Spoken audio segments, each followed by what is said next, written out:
মশিউর রহমান রিংকু, যিনি close up one প্রতিযোগিতার মাধ্যমে পরিচিত বাউল শিল্পী।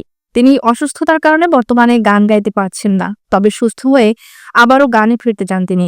সঙ্গীতাঙ্গনে রিংকুর অনুপস্থিতিতে তার মতোই গান গাচ্ছেন তারই এক অন্ধ ভক্ত মানিকগঞ্জের মারফত আলী জয়। তিনি রিংকুর গানের ধরন, স্টাইল ও কণ্ঠের সাথে মিল রেখে গাইতে পারেন গান। মানিকগঞ্জ থেকে সহকর্মী মোহাম্মদ আশরাফুল ইসলামের পাঠানো তথ্যচিত্রে বিস্তারিত।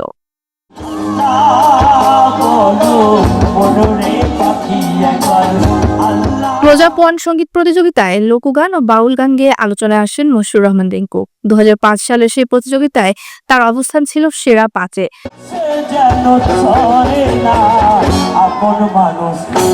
এরপর স্টেজ অ্যালবামে ব্যস্ত হয়ে পড়েন তিনি। তবে অসুস্থ হয়ে গানের জগৎ থেকে ছিটকে পড়েছেন এই কুনি শিল্পী। পরপর 4 বার স্ট্রোক করেছেন তিনি। 2016 সালে ইতালি শো করার সময় প্রথমবার স্ট্রোক করেন রিংকু। বর্তমানে একটু একটু করে সুস্থ হচ্ছেন তিনি। সুস্থ হয়ে আবারও সঙ্গীত জগতে ফিরতে চান রিংকু। তবে সঙ্গীতাঙ্গনে তার অনুপস্থিতিতে গানের শৈলী, গায়কের ধরন ও জনপ্রিয়তার দিক থেকে এলাকাবাসীর কাছে দ্বিতীয় রিংকু হিসেবে স্থান দখল করে নিয়েছেন মানিকগঞ্জের সদর উপজেলার কৃষ্ণপুর ইউনিয়নের মকিমপুর গ্রামের মারফত আলী জয়। একটা হাওয়ার গাড়ি রে মন, একটা হাওয়ার গাড়ি। পেশায় খলিফা ও পান ব্যবসায়ী মারফত আলী ছোটবেলা থেকেই তার বাবা রফিক খলিফার কাছে গান শিখতেন। এলাকার বিভিন্ন অনুষ্ঠানেও গাইতেন গান। প্রতি সপ্তাহে বাবার মাজারের পাশে বসে করেন গানের চর্চা।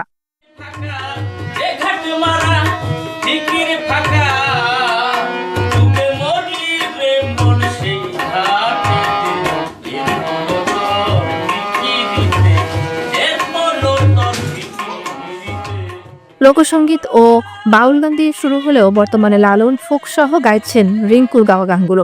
শুধু গানের মঞ্চেই নয়, ছোট রিংকু বলে চায়ের দোকানে ডেকে নিয়েও তার গান শুনেন এলাকাবাসী।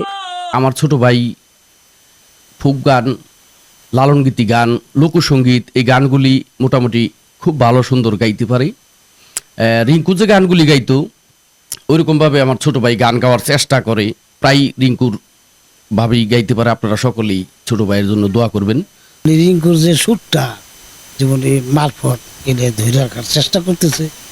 এখন হয়তো রিংকুর কোনো কারণবশতে আর কি সে মানে ওইভাবে সাকসেসফুল গাইতে পারতেছে না, কিন্তু মারফত ওনারে খুব ভালোবাসে, ভক্ত বিদায় বলে ওনারে ওই সুরটা উনি যে দিচ্ছে তাতে আমাদের খুব ভালো লাগে।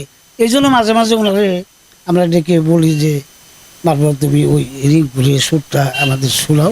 তো এই মাঝে মাঝে গ্রামের যে অনুষ্ঠান বা আসর বসে ওনাকে ডাইকে নিয়ে আমরা গান গাওয়াই। উনি সাধারণত এই রিংকু সাহেবের এই গানগুলা উনি বেশি প্রাধান্য দেয়। ওনার সুরগুলা খুব ওনার ভালো লাগে বা আমাদেরও ভালো লাগে। এই প্রসঙ্গে যেমন সরকারের কোনো সহযোগিতা পাইলে হয়তো ছেলেটা আরও উত্তরোত্তর উন্নতর দিকে চলে যাইতে পারবো, এই কামনা করি। রিংকুর বিশেষ করে রিংকুর গানগুলি ও অনুকরণ করার চেষ্টা করে আর কি। ও গাওয়ার চেষ্টা করে, কাছাকাছি গাইতে পারে। রিংকুর অন্ধভক্ত হিসেবে তাকে অনুসরণ করে গান গেয়ে মানুষদের আনন্দ দিতে পেরে নিজেও খুশি মারফত আলী জয়। গানের মাঝে বেঁচে থাকতে গানের অ্যালবাম বের করে শ্রোতাদের উপহারও দিতে চান এই ক্ষুদ্র শিল্পী। তার মতো গাওয়ার জন্য একটু চেষ্টা করি। ভবিষ্যৎ পরিকল্পনা কি আছে এই সঙ্গীতাঙ্গন নিয়ে? সঙ্গীতাঙ্গন নিয়ে ভবিষ্যৎ আমি যেন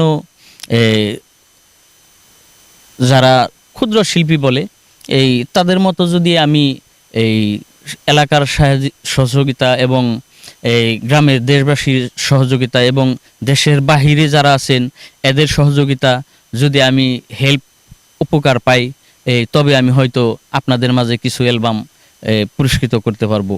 হয়তো তাদের মাঝে আমি ভাইসা থাকতে চাই সর্বক্ষণ। মানে আমার এইরকমই মনে হয়, আমি জানি মানুষের ভিতরে পৌঁছাতে পারি এবং সেই লক্ষ্যে যাইতে পারি একদম অধম গোলাম হিসেবে।